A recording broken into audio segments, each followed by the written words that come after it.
इन्होंने पूछा है कि पहले तो मर्जी के बिना ही इनकी शादी हो गई, जब कुछ समझ ही नहीं आता था, गरीब परिवार था और माँ बाप को बोझ लगती हैं वहाँ पर लड़कियाँ।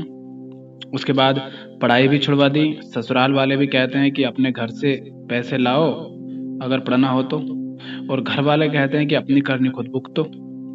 कुछ काम भी नहीं करने देते ये कहकर कि घर का काम कौन करेगा फिर। ससुराल वाले जलील करते हैं, कोसते हैं। मन होता है कि खुद को खत्म कर लूं, कुछ समझ नहीं आ रहा क्या करूं। और आपका मन है कि आप भक्ति करें, बहुत मन है आपका। बहुत सारे प्रश्न हैं आपके। भक्ति से शुरू करते हैं। तो जैसे आप एक इंसान हैं, ऐसे ही दुनिया में करोड़ों और भी इंसान हैं, और कोई भी ऐसा नहीं है कि वे कुछ नहीं कर रहा है। हर व्यक्ति कुछ ना कुछ तो कर ही रहा है। कोई पढ़ाई कर रहा है, कोई नौकरी कर रहा है, कोई विवाह कर रहा है, कोई व्यापार, तो कोई राजनीति कर रहा है, कोई वैज्ञानिक प्रयोग कर रहा है, तो कोई अध्यात्म की ओर बढ़ रहा है। और इसी प्रकार आप भक्ति करना चाहती हैं।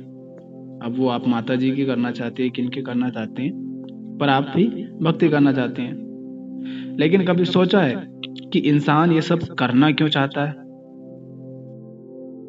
क्योंकि उसे लगता है कि ये करके वो कुछ ऐसा पालेगा जो उसे संतुष्ट कर देगा, उसे शांति दे देगा। और सबको, हर इंसान को अलग अलग चीजें चाहिए, और जिस पल में उसे ये चाहिए होती हैं तब उन्हें यही लगता है कि इसी चीज से वो मिल जाएगी उसे जो उसे चाहिए। वो कभी उस चीज को पैसों में ढूंढता है, कभी महंगी वस्तुओं में, कभी नौकरी में, कभी बीवी बच्चों में। इनमें वो उस चीज को ढूंढता रहता है जो उसे चाहिए, लेकिन उसे पता नहीं है कि उसे चाहिए क्या। और वो दौड़ता रहता है, दौड़ता रहता है, लेकिन ठहर कर कभी ये देखने की कोशिश नहीं करता कि वास्तव में उसकी समस्या क्या है, उसे चाहिए क्या और वो मिलेगी कैसे। ये जाने बिना ही वो एक बेहोश आदमी की तरह भागता रहता है। तो सबसे पहले तो ये जरूरत है कि आप जानो कि आपकी समस्या क्या है, आपको चाहिए क्या। तो क्या है मूल समस्या? समस्या ये है कि इस संसार रूपी सागर में जिसने भी डुबकी लगाई है उसे दुख मिला है। ये संसार दुख का सागर है। अगर जन्म मिला है तो दुख भी मिलेगा, यह निश्चित है। यह है मूल समस्या। लेकिन इस इंसान के अंदर कोई है जिसे ये दुख सुहाता नहीं। वो छटपटाता रहता है, वो बेचैन है, अशांत है। उसे शांति चाहिए, उसे चाहिए मुक्ति। उसे मुक्ति किससे चाहिए? दुख से। कौन से दुख से चाहिए? जो आज है और अभी है, वर्तमान में है, उस दुख से उसे मुक्ति चाहिए। तो फिर जीवन का उद्देश्य भी क्या हुआ? जीवन का उद्देश्य भी फिर यही हुआ कि आज और अभी जो दुख है मुझे उससे मुक्ति चाहिए। तो कुछ भी करने से पहले आपको यह देखना होगा कि आपका दुख क्या है, आपकी समस्या क्या है। आपका दुख अगर यह है कि आपके पैर में चोट लगी है, तो आपको क्या करना चाहिए? आपके पैर में चोट है और आप जाती है शराब की दुकान पर कि शराब पी लूंगी तो दर्द का एहसास नहीं होगा। क्या आपको ऐसा करना चाहिए? या आप ये करेंगे कि डॉक्टर के पास जाओगी और मरहम पट्टी करवाओगे? डॉक्टर के पास जाओगी ना, तो फिर आप भक्ति की बात करके तो शराब पीने वाली हरकत कर रही हैं। आप कह रही हैं कि चोट तो लगी रहने दो, मुझे कुछ ऐसा दे दो कि चोट का एहसास ना हो। आपका दुख है क्या है? आपका दुख है बंधन, आपका दुख है निर्भरता, आपका दुख है मोह, आपका दुख है डर। लेकिन आप कह रही हैं कि मुझे भक्ति करना है। आप बंधन में रहते रहते भक्ति कर कैसे लेंगी, ये तो बताइए। अगर आपको लगता है कि घंटी बजाने को, दीपक अगरबत्ती लगाने को भक्ति कहते हैं और मैं ये सब कर लूंगी, या आंख बंद करके बैठ जाने को अध्यात्म कहते हैं, और माता जी की भक्ति करूंगी तो वो कोई चमत्कार होगा जिससे सारी समस्याएं खत्म हो जाएंगी, तो ऐसा नहीं है। इसे न इससे न तो भक्ति कहते हैं, इसे न अध्यात्म कहते हैं, इसे कुछ नहीं कहते हैं। इसे बस पागलपंती कहते हैं, बहाना कहते हैं कि कुछ करने को नहीं है तो हम ये करने लग गए। क्योंकि भक्ति हो या अध्यात्म, इसके लिए आपको एक सही माहौल चाहिए, शांत वातावरण चाहिए। या तो एकांत हो या लोग हो भी तो सही लोग हो, समझदार हो आपके आसपास। उसके लिए आपको पढ़ना पड़ेगा, सुनना पड़ेगा, जानना पड़ेगा, ये सब करना पड़ेगा। और ये सब कुछ आप उन्हीं के बीच रहकर करना चाहती है जहां आपको ना तो बोलने की आजादी है, ना पढ़ने की, ना कोई काम करने की, जहां दिन रात गालियां सुनने को मिलती है, कानों में घुसती है। कैसे कर लेंगे आप वहां भक्ति? ये कैसे होगा? बिना स्वतंत्रता के भक्ति हो ही नहीं सकती। दूसरों पर निर्भर रहकर भक्ति नहीं की जा सकती। तो आपका पहला उद्देश्य क्या होना चाहिए फिर? आपका पहला उद्देश्य आत्मनिर्भर बनना और खुद की स्वतंत्रता को, खुद की आजादी को निश्चित करना, ये होना चाहिए। जहां आपके जीवन की डोर आपके हाथ में हो, ऐसा आपके जीवन का उद्देश्य होना चाहिए। लेकिन आप इसे भक्ति के पीछे ढकने की कोशिश कर रही हैं। भक्ति भी की तो इसीलिए जाती है ना कि दुख से मुक्ति मिले, लेकिन वो दुख दूसरा होता है जो भक्ति से पाया जाता है। वो दुख दूसरा होता है जिससे मुक्ति भक्ति के द्वारा पाई जाती है। वो दुख जब आपको बोलने की, पढ़ने की, काम करने की, अपने हिसाब से जीने की स्वतंत्रता होती है, आप आत्मनिर्भर होती हैं, लेकिन उसके बाद भी लगता है कि सब कुछ पाकर भी कुछ कमी है, मन अशांत है, कुछ समझ नहीं आ रहा है, तब भक्ति काम आती है, तब अध्यात्म की ओर जाना होता है। अभी तो आप अगर भक्ति करने लगी और किसी ने कहा कि हम तुम्हें आजादी देंगे, पढ़ने देंगे, गाड़ी बंगला सब देंगे, तो आप उधर को दौड़ जाओगी, क्योंकि इन्हीं की कमी थी, इसीलिए तो आप भक्ति की ओर आई। तो अभी आप भक्ति छोड़ो और खुद को मजबूत और आत्मनिर्भर बनाने पर ध्यान दो, खुद की आजादी पर ध्यान दो, उसके लिए काम करो। क्योंकि नदी पार करते समय मगरमच्छ की पीठ पर बैठकर बंदर राम नाम नहीं जप सकता, उसे मगरमच्छ की बात सुननी पड़ेगी और मगरमच्छ के अनुसार अगर बंदर ने व्यवहार नहीं किया तो वो बीच नदी में ही उसे फेंक देगा। इसलिए पहले वो करो जो आवश्यक है, उसके बाद भक्ति करना, ठीक है? और फिर आप आगे आपने पूछा है, आप कह रही हैं कि माता पिता गरीब हैं, लड़कियों को बोझ समझते हैं, इसलिए शादी भी जल्दी कर दी, पढ़ाई के लिए भी मना करते हैं और कहते हैं कि अपनी करनी खुद भुगतो। अच्छा, और फिर भी तुम इन्हें माँ बाप समझती हो, मतलब ये ऐसा व्यवहार करते हैं, उसके बाद भी तुम इन्हें माँ बाप समझती हो। कहीं से दिख रहा है तुम्हें कि ये माँ बाप कहलाने लायक हैं? अगर ये वास्तव में ऐसे ही हैं जैसा आप बता रही हैं, तो क्या ये हैं इस लायक कि इनको माँ बाप कहा जाए, इनकी सेवा की जाए? तुम कह रही हो कि गरीब हैं। अच्छा, कितने गरीब हैं? क्या खाने को रोटी नहीं है, या पहनने को कपड़े नहीं है, या सर के ऊपर छत नहीं है?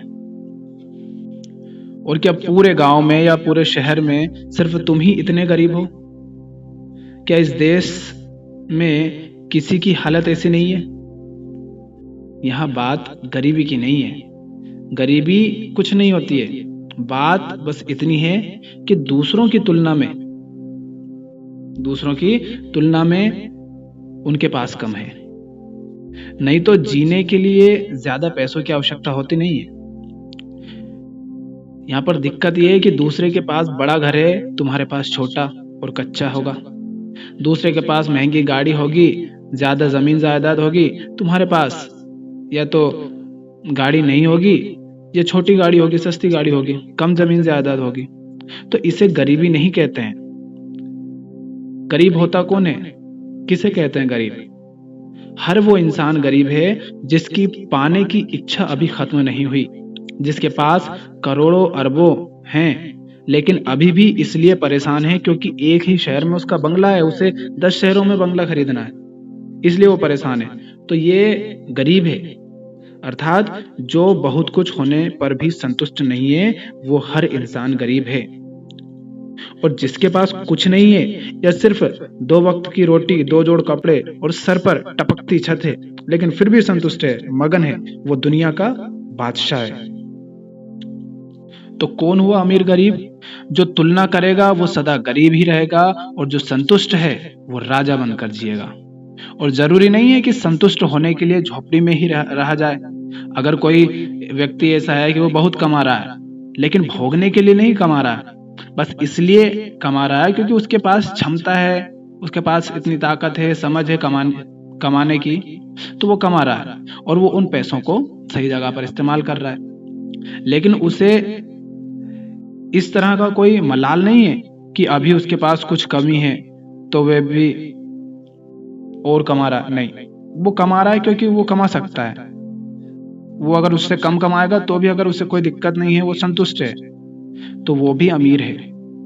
तो बात संतुष्टि की है। जो संतुष्ट है वो राजा, और जिसकी इच्छाएं अभी उबाल खा रही हैं वो रंक है।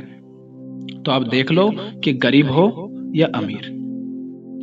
और क्या कह रहे हैं ये कि अपनी करनी खुद भुगतो और माँ बाप पर तुम बोझ हो। अच्छा, जो लोग लड़कियों को बोझ समझते हैं, तो मैं ऐसे लोगों से एक बात पूछना चाहता हूं कि जब तुम्हारी औकात नहीं है इतनी कि किसी लड़की को पाल सको, उसकी सही शिक्षा, उसकी सही देखभाल कर सको, उसे सही शिक्षा दिला सको, उसे दुनिया की समझ दे सको, तो क्यों पैदा कर लेते हो? कैसे ये उसकी करनी हो गई? क्या वो आई थी तुम्हारे पास कहने कि मुझे पैदा करो, मुझे भी दुनिया देखनी है? नहीं आई थी ना, वो नहीं आई थी। क्यों तुमने पैदा किया जब तुम्हारी इतनी हैसियत नहीं? एक तरफ कहते हो गरीब हो, उसके बाद भी पैदा कर रहे हो। असली बात ये है, ये जो कहते हैं ना कि लड़कियां बोझ है उनके ऊपर, अब सुनो उनकी असली बात क्या है। असली बात यह है कि तुमने अपनी जवानी को लुच्चई लफंगई में बर्बाद कर दिया। तुमने अपने जीवन में कभी कोई सार्थक काम नहीं किया, कोई ऊंचाई नहीं पाई, आलसी और नालायक औलाद की तरह अपने माँ बाप के टुकड़ों पर पलते रहे। और जब समय था कुछ करने का तो कभी कुछ पढ़ने जानने की कोशिश नहीं की, दुनिया को समझने की कोशिश नहीं की, सदा अनपढ़ गंवार ही रहे। और जब दिखा कि जीवन में कोई योग्यता तो पाई नहीं, कुछ करना आता नहीं, कुछ सीखा नहीं, तो तुमने शादी कर ली। अब अगर जीवन में कुछ होता करने लायक, ऊंचा काम, तो तुम वहां व्यस्त रहते। लेकिन जब करने को भी कुछ नहीं है और शादी पर भी खर्चा किया है, तो अपनी हवस मिटाने के लिए तुम एक दूसरे को भोगते हो। फिर भोगो कब तक? भोगोगे भी कब तक एक दूसरे को? तो अब सोचा बच्चे पैदा कर लें, तो तुमने अपने स्वार्थ के लिए एक अनजान मासूम को पैदा कर दिया। ये तुम्हारी असली हरकत है। और बात यहां रुकती नहीं, क्योंकि तुम्हें बच्चा तो चाहिए था, लेकिन लड़की नहीं। और लड़का भी इसलिए नहीं चाहिए था कि तुम्हें लड़के से बहुत प्यार है। ये मत सोच लेना कि तुम्हें लड़कों से बहुत प्यार है, क्योंकि प्यार तो तुम्हें आता ही नहीं। अगर थोड़ा सा भी प्यार सीखा होता तो बच्चे पैदा ही नहीं करते तुम। लड़का तो तुम्हें इसलिए चाहिए था क्योंकि वो तुम्हारे काम आता है, वो कमा के लाता है, तो तुम्हें खिलाता है, पिलाता है, ऐश कराता है, बुढ़ापे में तुम्हारे काम आता है। तो लड़का भी तुम्हें इसलिए पैदा करते हो ताकि आगे तुम्हें कोई समस्या ना आए, तुम्हारी बुढ़ापे को वो सुरक्षित कर सके। तो अपनी सेफ्टी के लिए तुम उसे पैदा करते हो।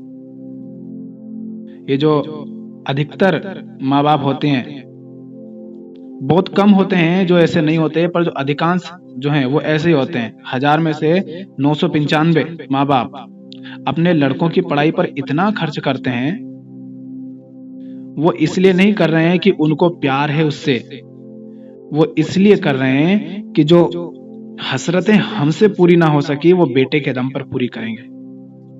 इसलिए बेचारे सारे लड़के 10-10, 15-15 साल तक नौकरी पाने के लिए पड़े रहते हैं यहाँ शहरों में, चार दीवारी में घुटते रहते हैं, क्योंकि उनका मन भी उठ जाता है पढ़ने से। उन्हें दिख जाता है कि नहीं हो पाएगा, नहीं लग रहा मन, गलत जगह फंस गए, वो जाना चाहते हैं, लेकिन क्योंकि नौकरी पाए बिना अगर घर चले गए तो खाना भी नहीं मिलना है, तो वो भी करते हैं, वो भी अपनी जवानी बर्बाद करते हैं माँ बाप, पड़ोसियों और रिश्तेदारों की हसरतें पूरी करने के लिए और उनकी नजरों में कुछ सम्मान पाने के लिए। और देखा नहीं है क्या आपने खुद ने, आपने अपने आसपास ही देखा होगा, जब किसी लड़के की नौकरी, सरकारी नौकरी लगती है, खासकर जब किसी लड़के की सरकारी नौकरी लग जाती है तो उसके कुछ दिनों बाद ही जिनका घर कच्चा और छोटा था वो पक्का और बड़ा घर बनाने लग जाते हैं। ट्रैक्टर, गाड़ी, ये सब खरीदने लग जाते हैं। जो आज तक टू व्हीलर पर, पुरानी टू व्हीलर पर घूम रहे थे, अब उनके घर फोर व्हीलर आ जाती है। जमीन खरीदने लगते हैं, क्योंकि अब लड़के पर जो निवेश किया था उससे रिटर्न भी तो मिलेगा ना। इतने साल तक उसको जो खिलाया पिलाया तो उससे लेना भी है। और फिर अब ये तो निश्चित ही हो गया है कि सरकारी नौकरी है तो छूटनी तो है नहीं, अब तो जीवन भर आराम से चूसते हैं लड़के का खून। और जो लड़का आज तक ईमानदारी से जीता आया था, सारे काम में ईमानदार था, जब वो देखता है कि जहां वो नौकरी कर रहा है, जिस कार्यालय में वो काम कर रहा है, उस कार्यालय में तो घूस चल रही है, लूटामारी चल रही है, रिश्वत चल रही है, तो उसका मन उड़ जाता है, क्योंकि आज तक उसने ऐसा किया नहीं था।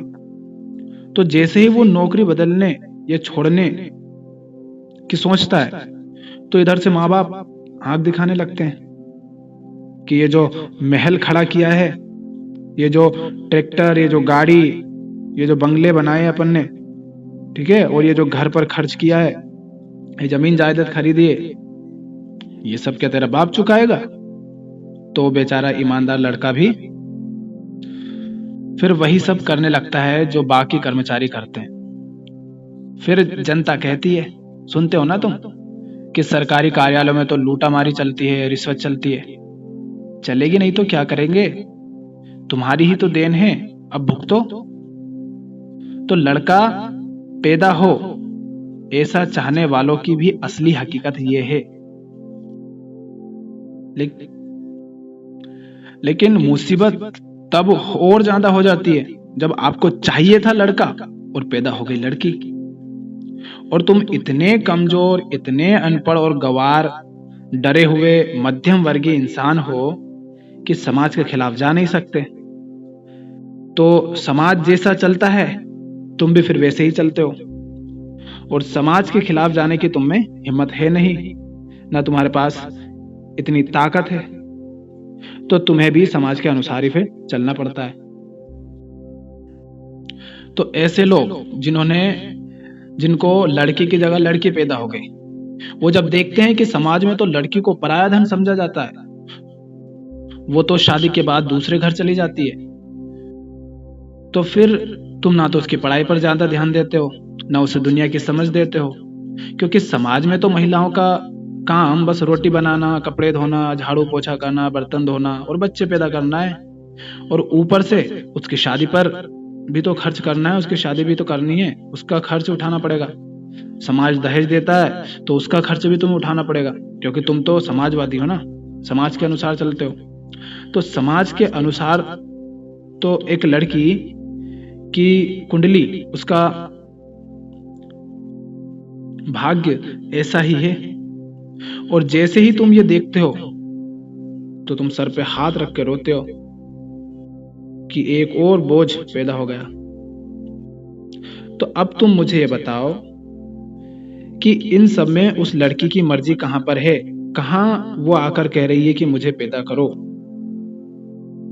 इस सब में उसने कौन सा काम किया है जो तुम उससे कह देते हो कि अपनी करनी खुद भुगतो? कौन से कर्मों का वो फल भुगत रही है? ये तुम्हारी हरकतों का फल है।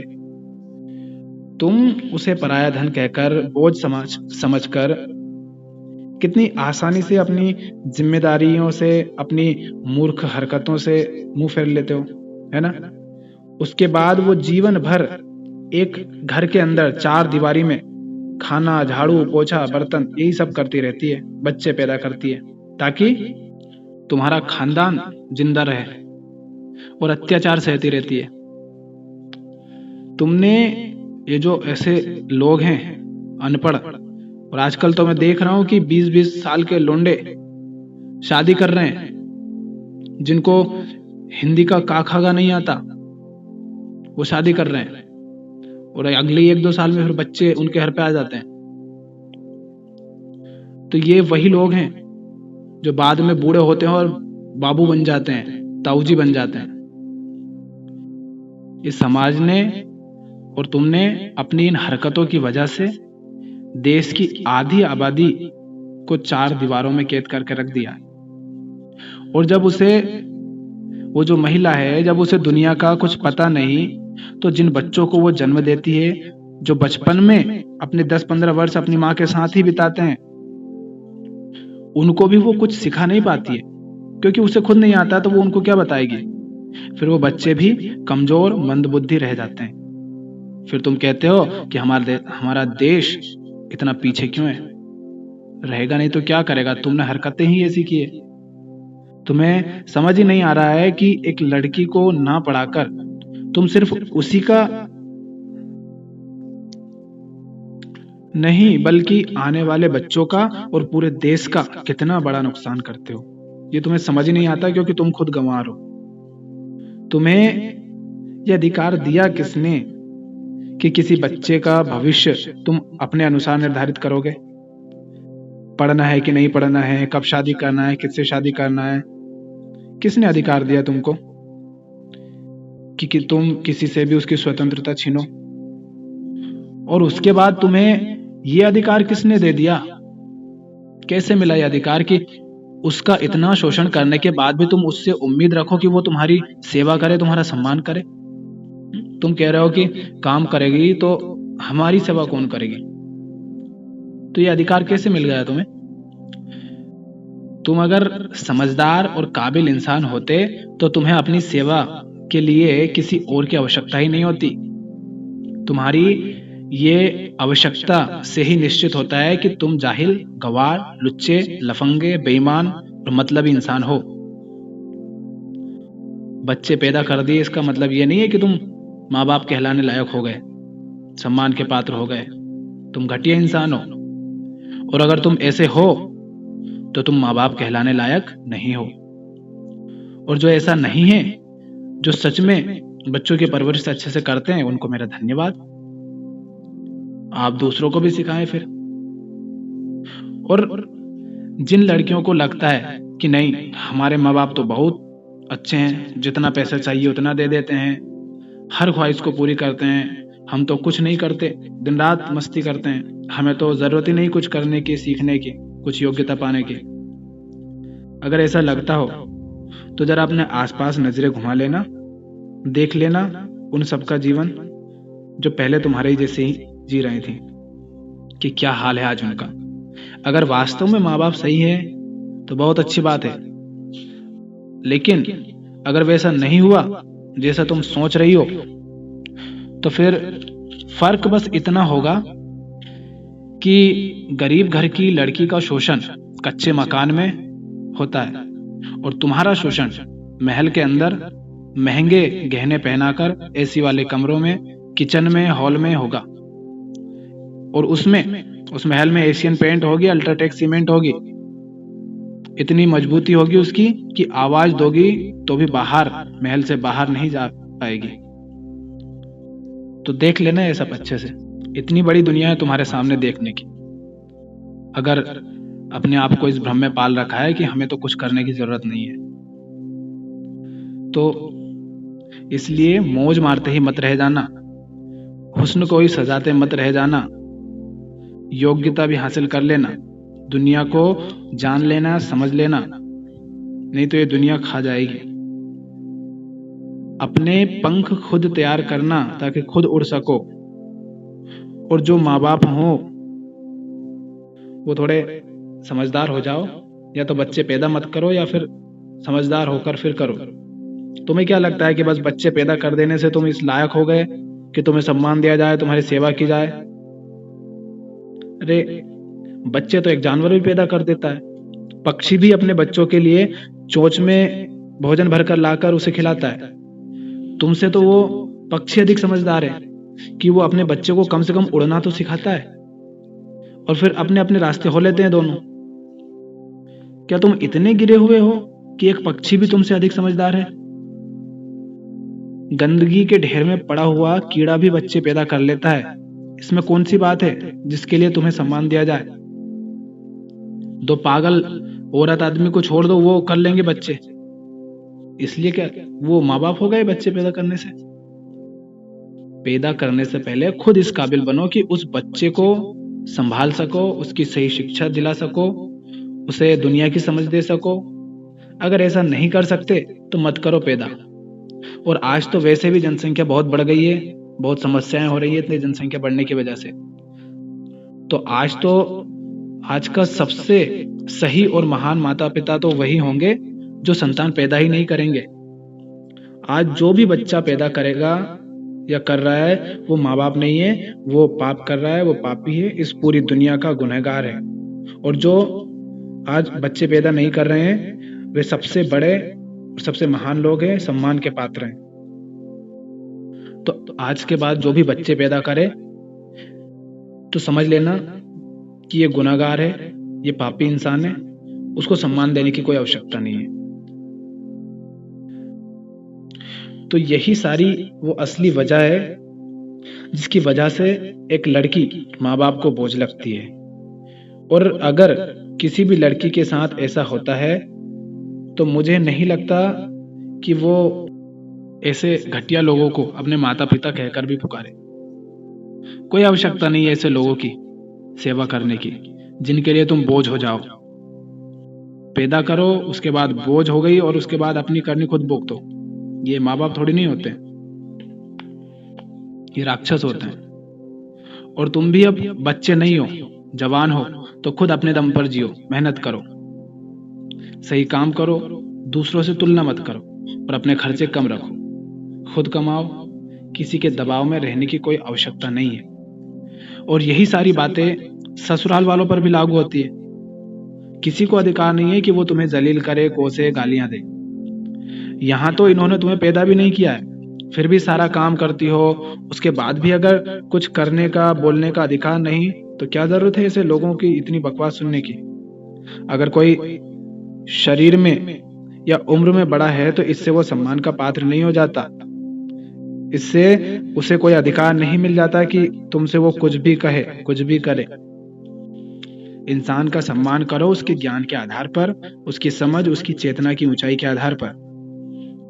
अगर कोई बच्चा है, 10 साल का बच्चा है, वो भी अगर समझदार है, समझदारी की बातें कर रहा है, ज्ञान की बात कर रहा है, तो उसका सम्मान करो, उसके सामने झुका दो अपना सर।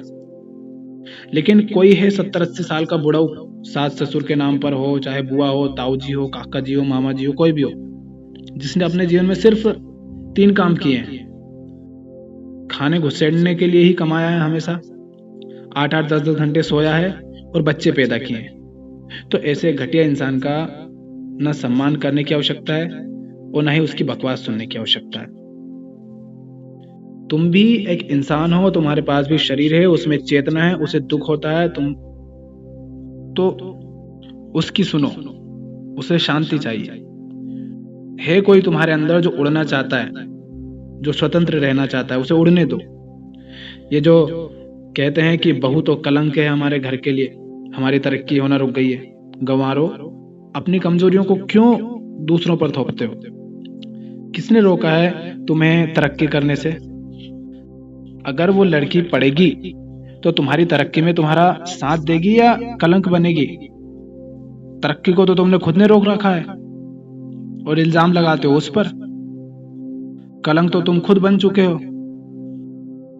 तुम खुद बन जाते हो। बेचारी बहुओं के जीवन में उनका काम, उनकी पढ़ाई, उनकी नौकरी छुड़वा कर।